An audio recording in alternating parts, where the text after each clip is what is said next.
This is the 4th generation Ford Ranger. We can't drive it yet, so I'm just gonna climb all over it and talk about it.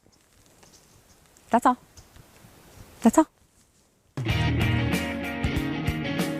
In 2011, the Ranger was discontinued in the US, but sold elsewhere around the world. For a company who's all but walked away from cars to focus on trucks and SUVs, the midsize Ranger's reappearance now isn't much of a surprise, but something of a necessity. The Ranger comes as a Super Cab. That's a smaller cab but a larger bed. And Super Crew, a 4-door cab with a shorter bed. There are 3 available trim levels, the XL, XLT, and Lariat. And Chrome and Sport Appearance packages are also available.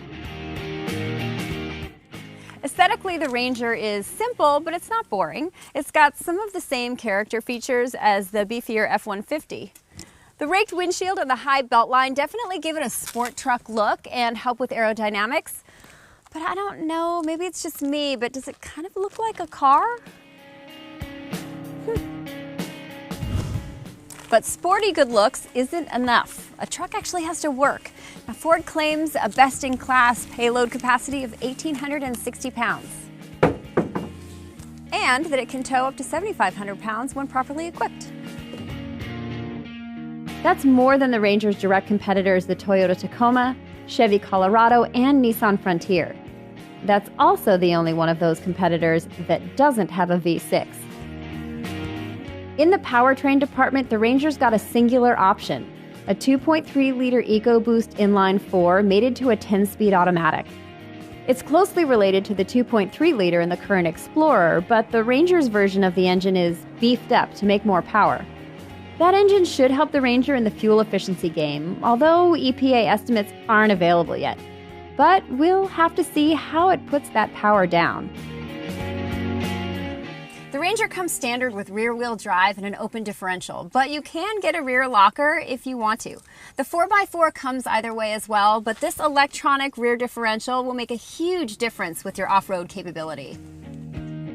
To that end, the FX4 off-road package is available. That includes skid plates, an off-road tuned suspension, and Ford's terrain management system, which has modes for grass, gravel, and snow, mud and ruts, and sand. It alters throttle response, transmission shift points, and traction and stability control. Ford's trail control system is a sort of cruise control for low-speed off-road driving and takes over braking and acceleration functions. Like hill descent or ascent features, the system deploys torque to each wheel accordingly, allowing the driver to focus on the road.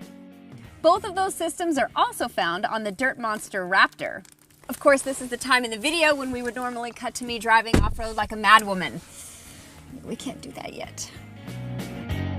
In the meantime, here's footage of us driving the Raptor like a madwoman. This updated Ranger's got short overhangs in the front and rear for better approach and departure angles when you're driving over stuff. And you've got monotube dampers at the 4 corners, with a control arm front suspension and a live axle setup at the rear. So the front seats are comfortable and very supportive. As far as the design of the interior, it's simple, but everything looks intuitively laid out. There are some hard, hollow plastics. You know, it's durable materials. For a truck, I would kind of expect that. As for storage up here, the center console isn't that big, but it's a mid-sized truck. In the rear, there is some great and creative under seat storage right there. And while the seat backs can go down, oh, you have to reach all the way over here to do that. They don't lie all the way flat, and there's no storage behind here to speak of, except for the jack. It's not a huge cabin, but again, mid-sized truck.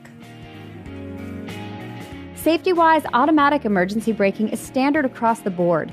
More advanced features like lane departure warning, lane keep assist, a reverse sensing system, and blind spot warning with trailer coverage are standard on XLT and Lariat trims. Only the Lariat trim gets adaptive cruise control standard. Other options to pimp your ride include Ford's Sync 3 infotainment system, Apple CarPlay and Android Auto, Ford Alexa personal assistant functionality, navigation, a Bang & Olufsen sound system, keyless access with a push-button start, AC power outlets, remote start, LED headlamps and tail lamps, wiper-activated headlamps, windshield wiper de-icer, and my fave, rain-sensing wipers.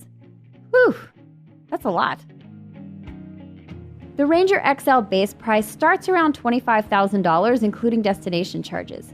The XLT is mid-level and will relieve you of closer to $28,000. The Lariat is at the top end with a commensurate price tag of about $33,000. Expect to spend $40,000 when you start loading up the goodies on a four-wheel drive crew cab model.